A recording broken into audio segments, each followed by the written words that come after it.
इस वक्त एक और अहम खबर आ रही है अपने दर्शकों को, वो अहम खबर दे देते हैं। यूएन में हाफिज सईद पर पाबंदी जारी रहेगी। यूएन में हाफिज सईद पर पाबंदी को जारी रखने की खबर इस वक्त हमें मिल रही है।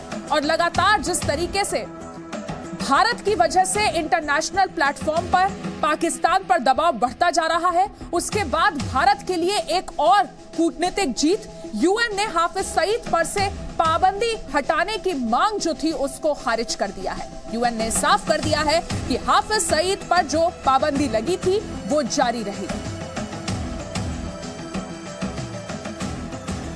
तो लगातार पाकिस्तान की कोशिश हाफिज सईद जैसे आतंकवादियों को बचाने की, लेकिन भारत की तरफ से जो प्रेशर है और तमाम और इंटरनेशनल प्रेशर्स को देखते हुए यूएन ने यह साफ कर दिया है कि हाफिज सईद पर लगी पाबंदी को जारी रखा जाएगा।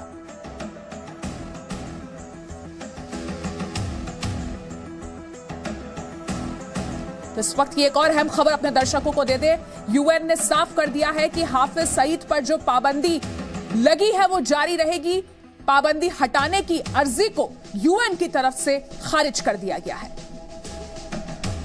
और मोस्ट वांटेड आतंकवादियों की लिस्ट में शामिल हाफिज सईद पर पाबंदी जारी रहेगी। और जाहिर तौर पर इस फैसले के बाद पाकिस्तान को एक बड़ा झटका लगा है। आतंकिस्तान जो लगातार आतंकवादियों को पनाह देता रहा है, इस अर्जी के खारिज होने के बाद उसे एक बड़ा झटका लगा है। दुनिया के तमाम बड़े देशों ने आतंकवाद के मुद्दे पर पाकिस्तान को अलग थलग कर दिया है, भारत के साथ खड़े हैं। और अब यूएन ने भी यह साफ कर दिया है कि हाफिज सईद पर लगी पाबंदी को जारी रखा जाएगा। जी मीडिया संवाददाता मनीष शुक्ला इस वक्त हमारे साथ फोन लाइन पर जुड़ गए हैं। मनीष, बहुत बड़ा झटका ये पाकिस्तान के लिए। जी हाँ, बिल्कुल। देखिए, यूएन ने जो हाफिज सईद की जो अर्जी थी उसको ठुकराई है और उसमें साफ कहा है कि जो एविडेंस दिए गए हैं लश्कर तैयबा और हाफिज सईद के खिलाफ वो पर्याप्त हैं कि हाफिज सईद और उसकी जो संगठन है जमात उद दावा लश्कर तैयबा वो पूरी दुनिया में आतंक के हमलों में और आतंकी वारदात में शामिल है। उसके खिलाफ कई एविडेंस मिले हुए हैं और ऐसी स्थिति में यूएन ने रिजेक्ट कर दी है उसकी पिटीशन। और एक बड़ी जीत है भारत की, क्योंकि भारत 26/11 के बाद से लगातार पूरी दुनिया को पाकिस्तान से जुड़े और लश्कर के जुड़े सबूत देता रहा है और ये भी कहता रहा कि पाकिस्तान में सिर्फ लश्कर तैयबा हाफिज सईद ही नहीं, बाकी कई आतंकी गुट जैसे कि जैश ए मोहम्मद और मसूद अजहर से संगठन मौजूद हैं, जिनको पाकिस्तानी सेना और पाकिस्तानी जो आईएसआई है वो पूरी मदद करती है। और ये स्टेट एक्टर्स है, ये नॉन स्टेट एक्टर्स नहीं है।